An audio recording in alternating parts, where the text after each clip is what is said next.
think lifetime management of IAS, obviously, as you said, in younger people, probably surgery first and then valve-in-valve, and further valve-in-TAVR valve probably. Yes, absolutely, absolutely. Yeah, Okay. I mean, we know that in balloon expandable valves, the commissural alignment is not as crucial as it is in self-expanding valves. But how about in future TAVI patients, like TAVI-in-TAVI?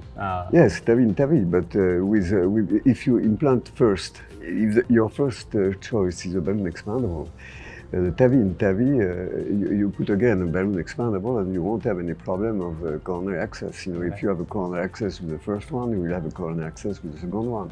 It's not like if you do a TAVI in a mitral flow or a trifecta or a surgical valve. You know. So I think that in the future, you know, people progressively will understand the interest of not covering the coronary ostia with struts. Right. You know, this is for the security of the patients. You know, the necessity of reaccessing the coronary artery is extremely important. And if you do a valve-in-valve, you don't want to occlude the left main with the valve of the first TAVI valve. So, you know, I feel like I am trying to sell the concept of balloon expandable valve, but it's not.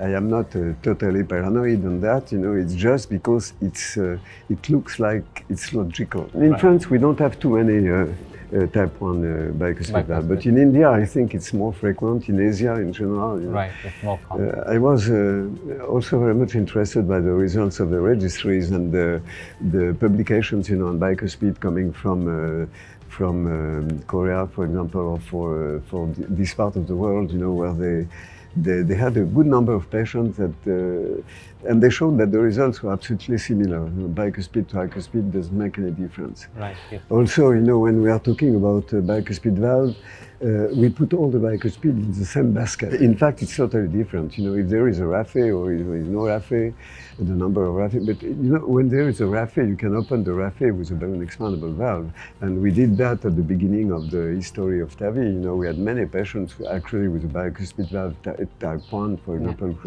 and the first patients had the type 1 bicuspid valve, and it worked as well. But in real congenital bicuspid, you know, very often associated with the dilatation of the ascending aorta, you have to be very careful. And I think here, you know, you have to think twice before selecting TAVI. And again, there is a place for surgery. Now, if you implant a core valve, just implant a self-expanding for the first case. And you have, 10 years later, you have structural valve dysfunction. You have to replace this valve because the valve-in-valve would be dangerous. For the surgeon, removing a core valve from the native valve, you know, it's not a piece of cake, you know, it's not coming like this. Right. And so we have to keep that in mind. We have to think of the patient first.